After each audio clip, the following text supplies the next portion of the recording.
I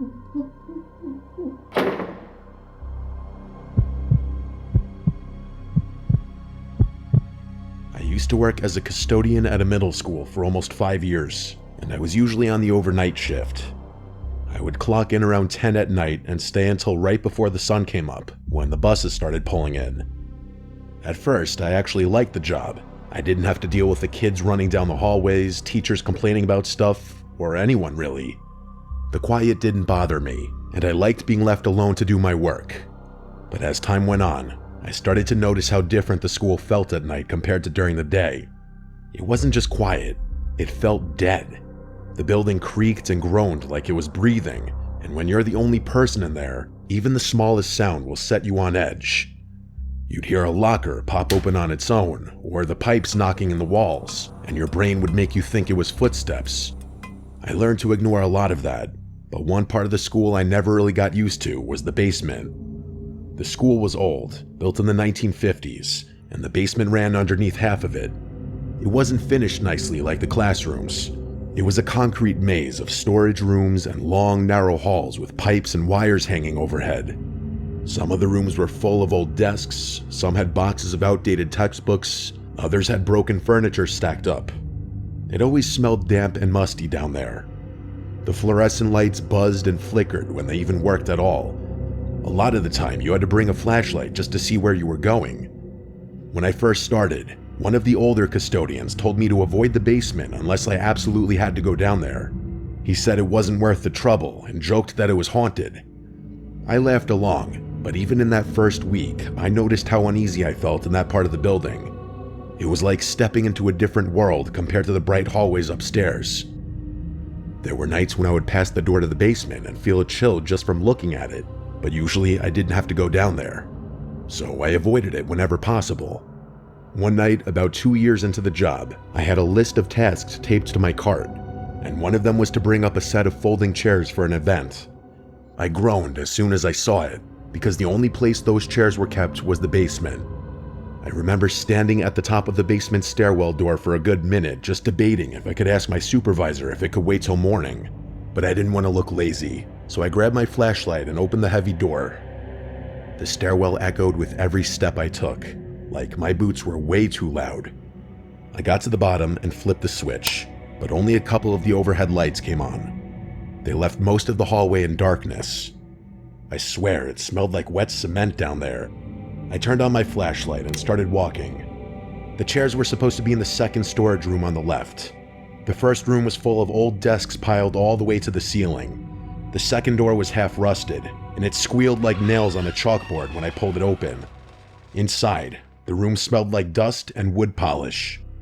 The folding chairs were stacked against the wall in uneven piles.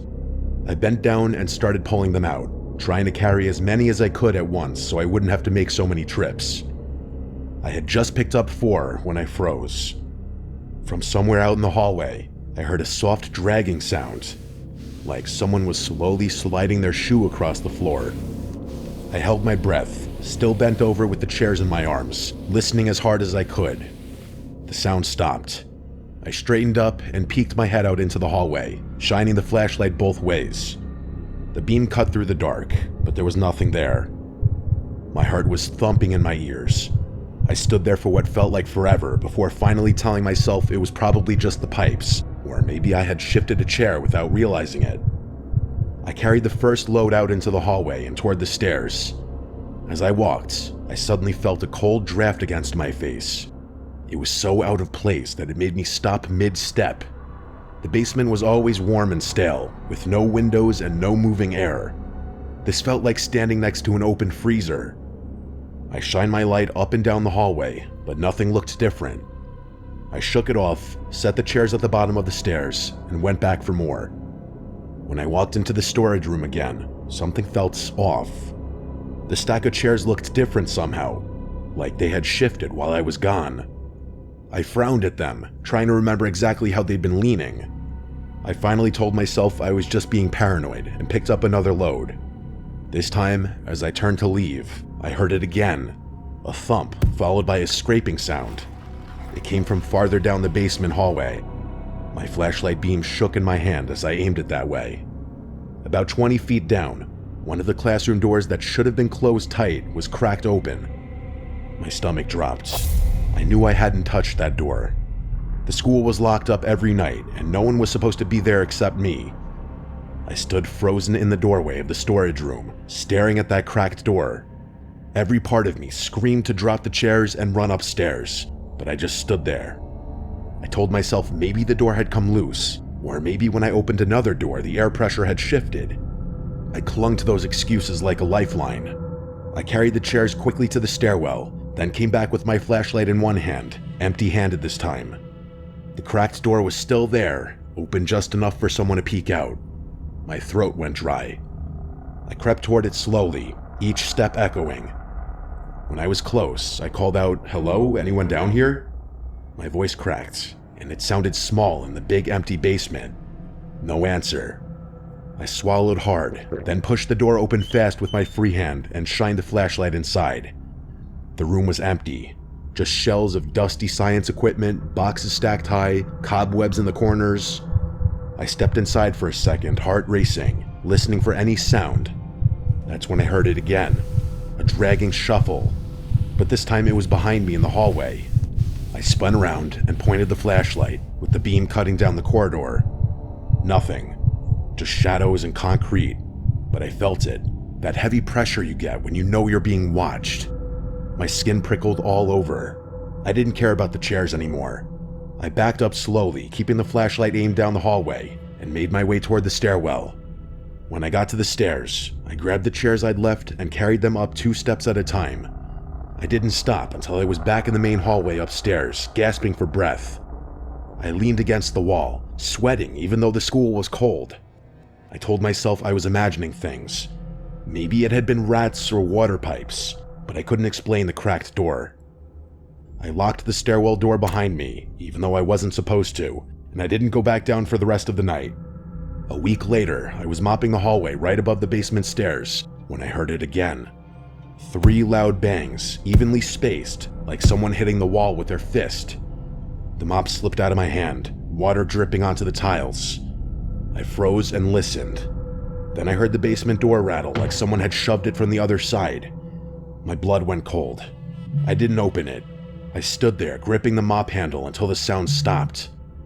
After that, I refused to go down into the basement alone. If anything needed to come up, I'd wait until another custodian was there. I never told the others what I heard, because I knew they'd either laugh or tell me it was the so-called ghost. But I know what I felt, and I know what I heard. To this day, when I think about those slow dragging footsteps behind me, I feel sick to my stomach.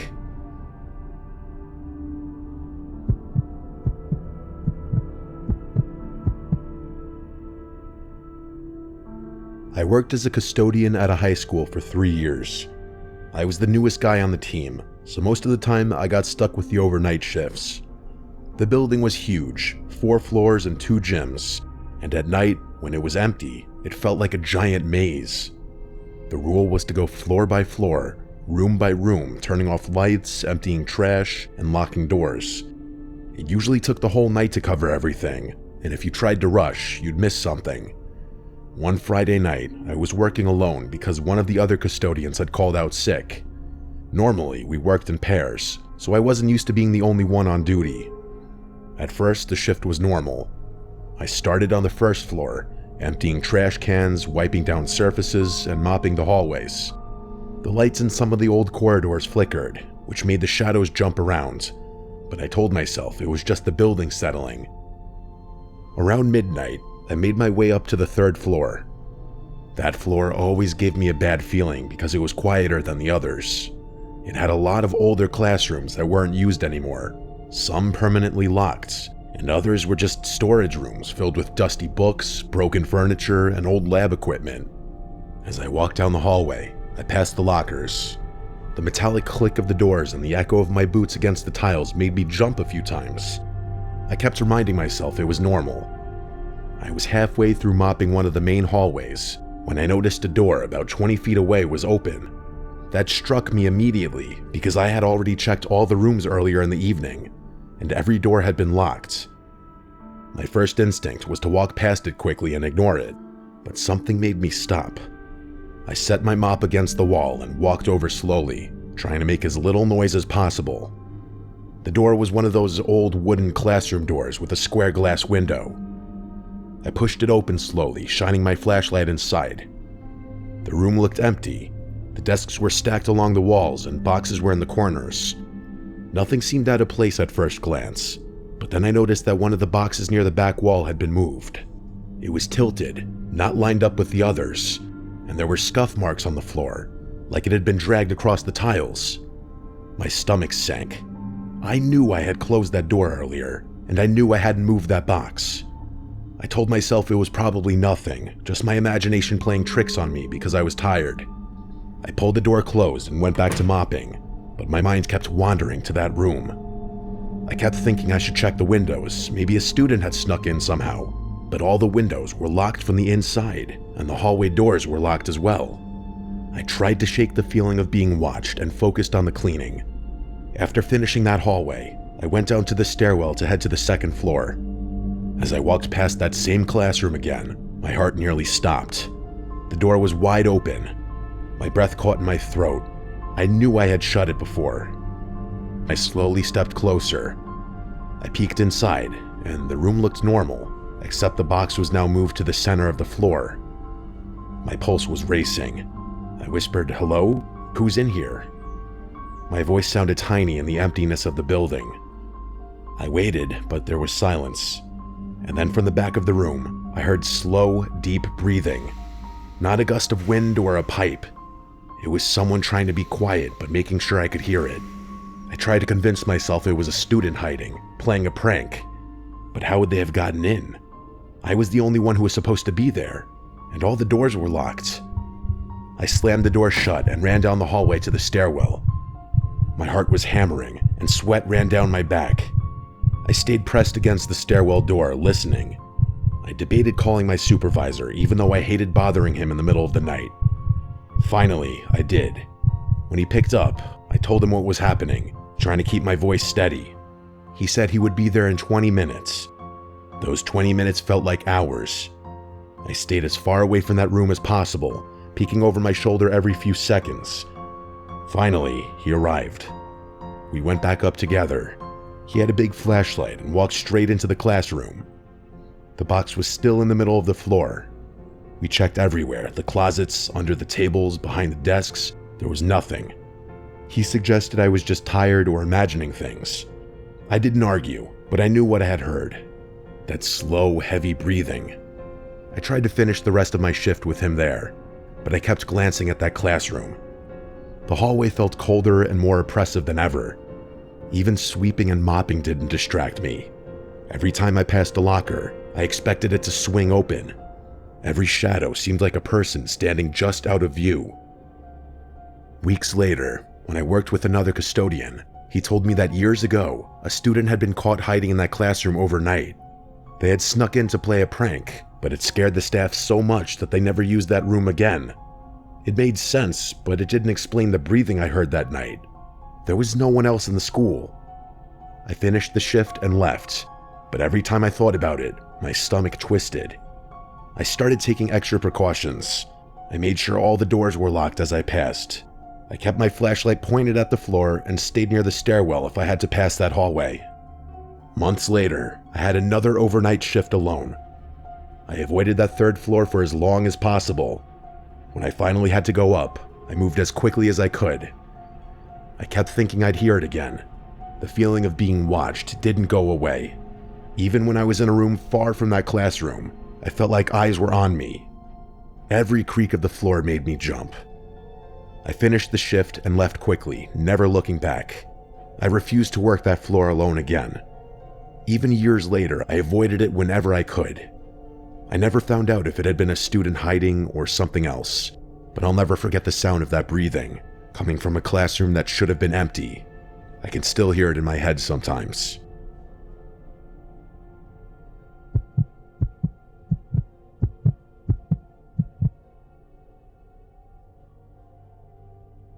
I worked as a night custodian at an old high school for 2 years.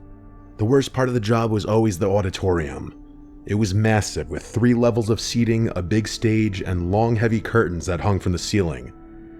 During the day, it looked normal, but at night, when the building was empty, it felt like stepping into a completely different place.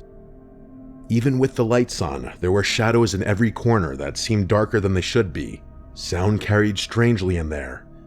If you dropped a broom, the echo would stretch and bounce, making it hard to tell exactly where the sound came from. Most nights, I saved the auditorium for last because I hated going in there.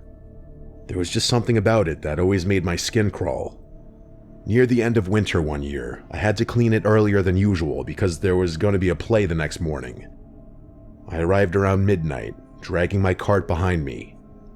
The side door creaked loudly as I opened it, and when it slammed shut behind me, the echo traveled across the empty room.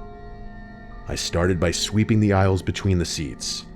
The chairs were old, metal folding seats bolted to the floor in some rows, and in other rows, they were loose.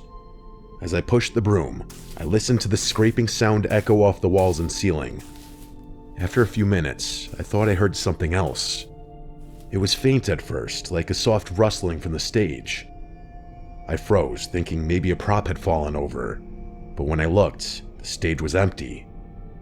I shook my head and told myself it was nothing. I continued sweeping. A few minutes later, I heard it again. This time it was more distinct. The sound of slow footsteps across the stage. I stopped sweeping and looked toward the stage. I could see the stacked props in the corners. Nothing moved, but the sound was real. My breathing became shallow. I slowly climbed the steps onto the stage, shining the flashlight behind the curtains. There were ropes, pulleys, old chairs, and painted scenery stacked against the walls. Everything was covered in dust, and the beam of my light made it dance like it was moving. I couldn't shake the feeling that someone or something was nearby. I backed off the stage, telling myself it was just the building settling, maybe a mouse in the rafters, but the feeling didn't go away. I continued sweeping down the aisles, trying to finish as fast as possible. My mind kept going back to the stage. The sound of those slow footsteps repeated in my head, even though I couldn't hear them anymore. I finished sweeping the lower level and started mopping. As I pushed the mop through the rows, I thought I saw a shadow move across the second tier of seats. I moved my flashlight toward the seats, but nothing was there. I tried to tell myself it was a trick of the light. I kept my back to the wall as I moved, feeling as if someone were behind me. I had nearly finished mopping the main floor when I heard it again. A whisper. I couldn't make out words, but it was low, and it was coming from the balcony seats above me. My heart was now hammering, my flashlight's beam trembling in my hands. I wanted to run, but I didn't. I had to finish the job. I told myself it was someone outside, or maybe a janitor who had forgotten something, but I knew I was alone. I kept mopping slowly, my ears straining. The whispering continued, almost like it was moving closer. I tried calling out, but I was so nervous that my voice sounded weak. There was no answer, only the echo of my voice. I finished mopping the main floor and started cleaning the stage itself. The steps up felt endless, and every time I moved my flashlight, I thought I saw something just at the edge of the beam. Sometimes it was a flicker of a shadow, sometimes it was just my imagination. When I reached the stage, I looked over the edge of the main floor. The seats stretched back in the darkness. I shined the flashlight into the balcony, and for a moment, I thought I saw a figure sitting there. Just a silhouette. But when I blinked, it was gone. I told myself it was a chair or a coat, but the feeling didn't leave me. I started dusting and moving props, trying to focus on something physical. The whispering came again, much clearer this time. It sounded like someone speaking my name, almost directly behind me. I spun around so fast that the flashlight slipped in my hands. The stage was empty. Nothing. The props were still stacked in the same place, and the curtains didn't move, but I knew I hadn't imagined the voice. I backed away slowly with my heart racing, and I moved toward the side door. I stopped at the edge of the stage and listened. I could hear soft footsteps on the upper levels, moving slowly across the balcony. I told myself it was impossible. The auditorium was locked. No one else should have been there.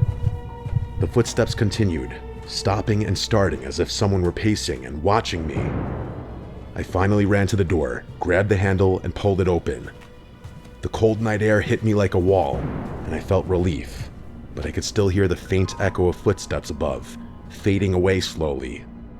My hands were shaking so badly I could barely lock the door behind me. I leaned against it, catching my breath, feeling the sweat running down my forehead. I didn't go back inside that night. The next morning, I tried to tell another custodian about what happened, and he laughed at me, saying it's an old building and probably just settles or something. But I'm not convinced. That whispering voice and my name being called so softly and deliberately, and the footsteps pacing above me, I felt them in the air around me. Weeks later, I learned that years ago, a drama teacher had died suddenly in that auditorium during rehearsal. Heart attack right on stage in front of students. People said sometimes you could still hear him walking the stage at night, or hear whispers in the seats. I tried to convince myself it's just a story, that the sounds were normal for an old building, but the way that voice whispered my name and the footsteps echoed, I could never forget it. Maybe I was going crazy, I don't know. After that night, I refused to clean the auditorium. I quit that job not long after, but sometimes, even when other people were in the building, I would feel the same cold pressure in the auditorium, and feel that same way about being watched. I know what I experienced was real, at least real to me. I've never had any kind of schizophrenic episodes or anything like that, so this whole thing still just baffles me to this day.